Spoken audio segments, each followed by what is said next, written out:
E as principais causas dos projetos, as principais causas de falhas de um projeto, né?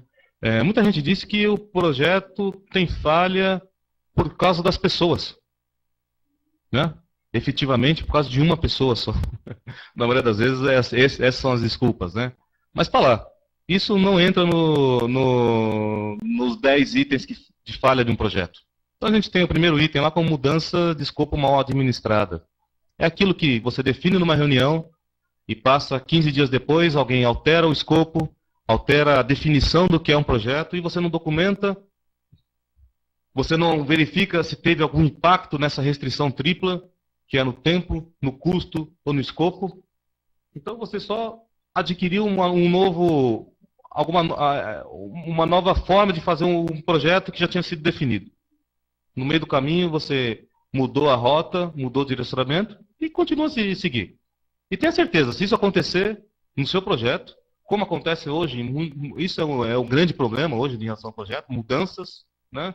Se você não tiver um processo de gerenciamento de mudanças para conseguir controlar ou minimizar o impacto dessas mudanças em cima do seu projeto, isso vai ser uma falha grande do seu projeto. Problema de comunicação. Aí a gente está falando efetivamente da falta de comunicação, a falta de envolvimento, né, do projeto. A gente tem aí um grande problema nessa área, né? Normalmente quem toca projetos, os administradores, as pessoas que desenvolvem projetos efetivamente dentro de instituições, vieram de áreas técnicas, né? Áreas que não privilegiam a comunicação, né? A comunicação do projeto efetivamente, o envolvimento de todas as partes, no qual em projetos a gente chama de stakeholders, né? Desde da pessoa que vai ser impactada no desenvolvimento do sistema até lá o provedor do hospital, tem que estar todo mundo envolvido e você tem que ter mapeado claramente qual é o interesse de cada um, né? E trabalhar interesse individual por individual, um por um. Trazer todos para mais perto do projeto. Compartilhar com eles a responsabilidade da entrega do projeto. E isso, o planejamento da comunicação, o plano de comunicação leva para o nosso projeto. O planejamento. A gente tem um grande problema na questão do planejamento. A gente sai, às vezes, de reuniões definindo um projeto, muitas vezes num papel sulfite, e essa é a documentação do projeto. Do início ao fim, esse é o planejamento. Tudo que acontece, a gente vai fazendo no dia a dia, respondendo e-mail para fornecedor, para cliente, resolvendo um problema de administração interna no hospital, tocando um projeto simultâneo, né? Então, a falta de planejamento, de até mesmo planejamento estratégico, de saber onde a gente quer chegar, o que esse projeto efetivamente vai trazer de benefício para nós, né? Por que nós vamos empreender esforço, dinheiro, tempo, num projeto que a gente não sabe o planejamento? Ele está ligado com o nosso planejamento, né? Isso num nível mais administrativo, né? Mas também falta o planejamento do próprio projeto. A gente vai ver lá na frente que existem aí 9 áreas de conhecimento, né, em 5 grandes processos que a gente tem que administrar, a gente tem que planejar todos eles. Não necessariamente a gente vai pegar e criar lá um planejamento de 500 páginas para um projeto que é algo simples, né? Mas o mínimo de planejamento precisa, né? E cada instituição vai definir qual é o seu planejamento, né? O que a gente vai estar desenvolvendo nesse processo. A equipe não capacitada em gestão de projetos. Aí a gente percebe que a gente está falando já de pessoas, né? São aquela ideia de que todo mundo pode tocar projeto, né? Projeto é algo inerente ao nosso dia a dia, né? Sair de casa e vir trabalhar é um projeto. Pois aí é o grande engano em relação ao gerenciamento de projetos, né? Achar que todo mundo pode tocar projeto que vai ter a mesma performance. Existem teorias, né, em administração de recursos humanos que diz aí que existe um efeito chamado efeito halo, no qual você perde uma grande enfermeira se você passar ela para a chefe dentro da enfermagem se ela não estiver preparada, né? Então, o que define aí a performance de um gestor de projetos, efetivamente, passa exclusivamente por conhecimento do dia a dia do seu hospital, passa por conhecimento nas regras do gerenciamento de projetos, né?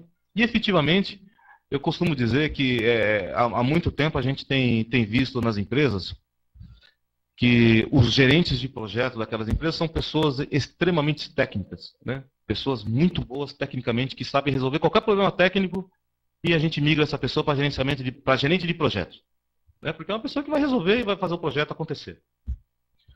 Mas aí, outras pesquisas indicam que 80% do tempo de um projeto que você vai estar executando, é comunicação, é relacionamento, é interação com outras pessoas, né, administradores, ir lá e falar um bom dia para uma pessoa que está tocando aquele projeto, porque essa pessoa é fundamental no seu planejamento. Então, são muito mais administradores, integradores, do que técnicos, né? Porque para fazer a parte técnica, no seu projeto você pode contemplar lá um terceiro. Você pode contemplar uma pessoa que vai lá e exclusivamente entrega aquele pedacinho do projeto. Mas a administração do projeto tem que ser feito por pessoa com um perfil que a gente chama aí de soft skill, né? Que tem habilidades muito mais humanas do que o hard skill, que são habilidades muito mais técnicas, né? E minimizar a complexidade de um projeto, né? É do tipo, não, isso aí a gente faz em uma semana.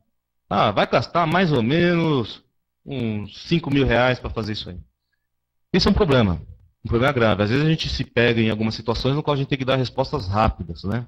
E mesmo nessa situação, existe uma técnica, ou existem técnicas para qual a gente pode gerar essas heurísticas, né? Essas estimativas, e tentar ser o mais próximo possível da realidade, né? Ou senão, a pessoa que estiver ouvindo aquilo que você está falando sabe que tem uma margem de erro grande, né? Mas você deixou claro desde o início.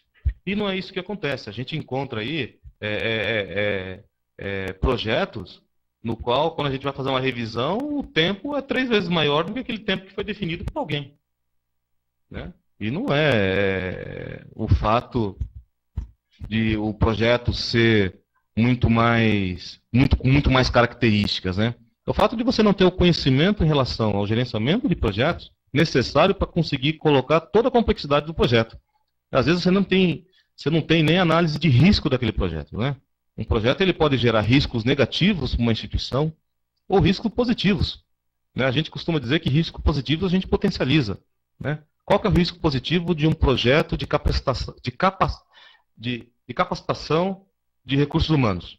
Os profissionais ficarem bem mais adequados, treinados, do que você estimava. Isso é um risco do projeto, mas é um risco positivo, né? Você fazer aquele projeto de captar novas vidas para o seu plano de saúde.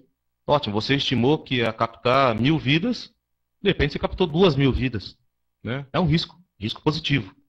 O risco positivo a gente maximiza, né? A gente potencializa ele, né? E tem um risco negativo. O risco negativo do projeto é você, por exemplo, ter pego 500 vidas das 1.000 que você imaginava, né? Aí a gente minimiza esse risco e existem técnicas também para você contornar esses riscos aí.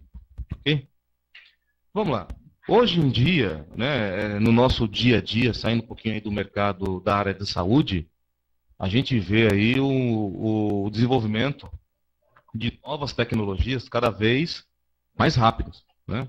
A gente pega ali, em 1930, quando surgiu ali o automóvel, a gente tinha um tempo de maturidade muito maior, né? Você podia esperar o mercado reagir ao lançamento de um automóvel, identificar, no caso lá do Henry Ford, que todos os carros eram pretos, e depois que ele identificou que não podia ser assim, né? Ele tinha tempo para isso, né? A gente tinha um tempo de consumo maior, né? Desde o tempo do desenvolvimento até aquele produto chegar na casa de alguém, demorava tempo.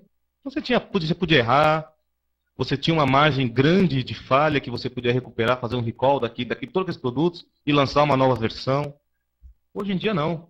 Hoje em dia a gente pega aí, por exemplo, um exemplo que eu dou aí do iPhone, né, na Apple. Teve um problema da antena, mas depois de há poucas semanas tinha milhares de aparelhos vendidos, né? Como que ia fazer o recall disso? Impossível, né? Teve que montar uma estratégia de marketing, fazer uma capinha do celular e vender e distribuir essa capinha de celular. até reajustar a questão da antena, né? Então, o nosso time to market, né, a nossa janela comercial, hoje é muito rápida, é muito dinâmica, né? E com isso a gente não tem mais tempo para errar, né? A verdade é essa, a gente não tem mais uma margem de erro, tanto erro em questões de escopo, de custo, de prazo, de recursos humanos, erro de comunicação, erro de encerramento de projetos, né? Porque o dia a dia é dinâmico, né? Isso é um gráfico que mostra bem como funciona esse nosso dia a dia, né? Então, o que é? Efetivamente, o que a gente está falando? A gente está falando que é planejar, controlar, construir, gerenciar, inovar e aperfeiçoar.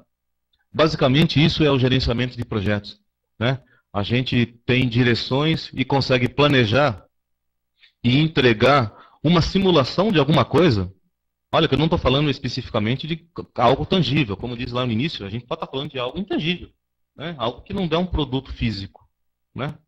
Uma campanha de marketing, por exemplo, não é físico, né? E a gente pode ter o resultado e avaliar o resultado desse planejamento, deste projeto, antes mesmo do projeto ir em prática, ir na execução. E se for para execução, a gente já conseguiu identificar quase todos os riscos daquele projeto. Tudo aquilo que pode dar de errado no projeto já foi identificado e a gente tem uma resposta para tudo, né?